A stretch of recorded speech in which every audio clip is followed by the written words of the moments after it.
آج ہم دل کی ایک ایسی کنڈیشن پر بات کرنے والے ہیں جو اکثر چھپی رہتی ہے لیکن اس کے نتائج بہت سنگین ہو سکتے ہیں۔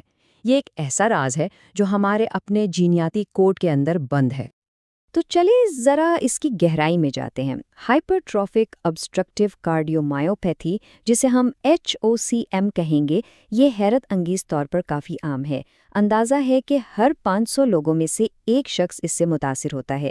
اس کا مطلب یہ ہوا کہ کسی بھی بڑے مجمع میں کوئی نہ کوئی اس حالت کے ساتھ جی رہا ہوگا اور شاید اسے اس بات کا علم بھی نہ ہو۔ اور یہ وہ مقام ہے جہاں بات بہت سیریس ہو جاتی ہے۔ HOCM نوجوانوں، خاص طور پر ایتھلیٹس میں اچانک دل کے دورے سے موت کی سب سے بڑی وجہ ہے۔ یہ ایک خاموش قاتل کی طرح ہے جو بغیر کسی وارننگ کے حملہ کر سکتا ہے۔ تو سوال یہ ہے کہ آخر ایسا ہوتا کیوں ہے؟ اس بیماری کی جڑیں کہیں باہر نہیں بلکہ ہمارے اپنے DNA کے اندر ہوتی ہیں۔ مسئلہ ان ہدایات میں ہی لکھا ہوتا ہے جن سے ہمارے دل کی ساخت بنتی ہے۔ میڈیکل کی زبان میں HOCM ایک آٹوزومل ڈومیننٹ ڈس آرڈر ہے۔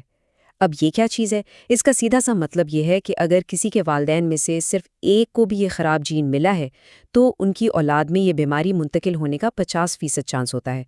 یہ ایک نسل سے دوسری نسل میں سیدھا سفر کر سکتا ہے۔ تو اصل میں خرابی کہاں ہوتی ہے؟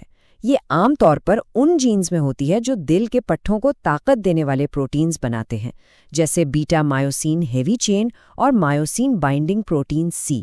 مطلب بنیادی طور پر دل کو بنانے کی جو ہدایات ہیں نا، ان میں ہی گڑبڑ ہے۔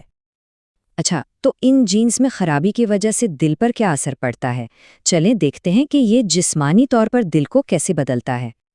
یہ سننے میں تو کافی مشکل لگتا ہے لیکن اسے سمجھنا بہت آسان ہے۔ آپ یوں سمجھ لیں کہ ایک صحت مند دل کے پٹھوں کے خلیے یعنی مایوسائٹس بالکل صاف ستھرے اور ترتیب سے لگے ہوتے ہیں، جیسے اون کا ایک سلجھا ہوا گولا۔ لیکن HOCM میں یہ خلیے بے ترتیب اور بکھر جاتے ہیں، بالکل ایک الجھے ہوئے دھاگے کی طرح، اور یہ بے ترتیبی دل کو ٹھیک سے کام کرنے نہیں دیتی۔ اور یہ جو بے ترتیبی ہے نا، یہ ایک خطرناک زنجیر شروع کر دیتی ہے۔ سب سے پہلے دل کا جو مین پمپنگ چیمبر ہے یعنی بایاں وینٹریکل، وہ غیر معمولی طور پر موٹا ہو جاتا ہے۔ اسے ہائپرٹروفی کہتے ہیں۔ اس موٹائی کی وجہ سے دل سخت ہو جاتا ہے، اس کی لچک کم ہو جاتی ہے اور وہ ٹھیک سے خون سے بھر نہیں پاتا، اور نتیجہ دل سے پمپ ہونے والے خون کی مقدار یعنی کارڈیاک آؤٹ پٹ کم ہو جاتا ہے۔ اب ہم یہ تو جان گئے کہ دل کے اندر کیا ہو رہا ہے۔ اب دیکھتے ہیں کہ جسم باہر سے کیا اشارے دے سکتا ہے۔ اور اس بیماری کا سب سے بڑا چیلنج ہی یہی ہے کہ یہ اکثر بالکل خاموش رہتی ہے۔ بہت سے لوگ جنہیں HOCM ہوتا ہے وہ بالکل ٹھیک محسوس کرتے ہیں اور انہیں اندازہ تک نہیں ہوتا کہ ان کے دل میں کوئی مسئلہ چل رہا ہے۔ لیکن جب علامات نظر آتی ہیں تو وہ بہت اہم ہوتی ہیں، جیسے کہ ورزش کے دوران سانس کا پھولنا، سینے میں درد اور خاص طور پر ایکسرسائز کے بعد بے ہوش ہو جانا۔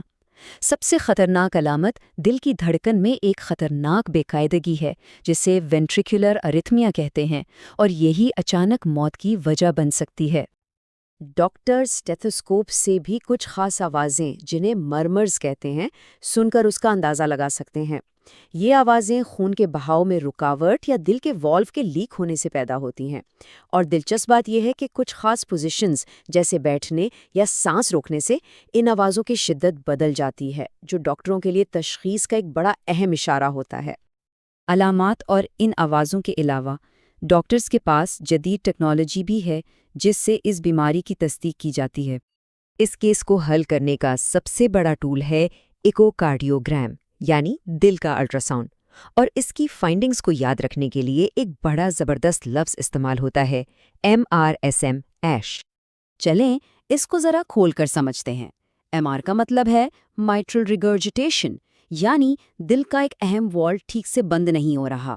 سیم کا مطلب ہے سسٹولک انٹیریئر موشن، جہاں وہی والو غلط سمت میں حرکت کر کے خون کے بہاؤ کو روکتا ہے۔ اور آخر میں ASH یعنی اسیمیٹرک سیپٹل ہائپرٹروفی، جو دل کے چیمبرز کے بیچ کی دیوار کا غیر معمولی طور پر موٹا ہونا ہے۔ یہ تینوں چیزیں مل کر HOCM کی ایک واضح تصویر بنا دیتی ہیں۔ ایکو کے ساتھ ساتھ ایک اور ٹیسٹ ہے جو بہت اہم معلومات دیتا ہے، وہ ہے الیکٹروکارڈیوگرام یعنی ECG۔ یہ دل کی الیکٹریکل ایکٹیویٹی کو ریکارڈ کرتا ہے۔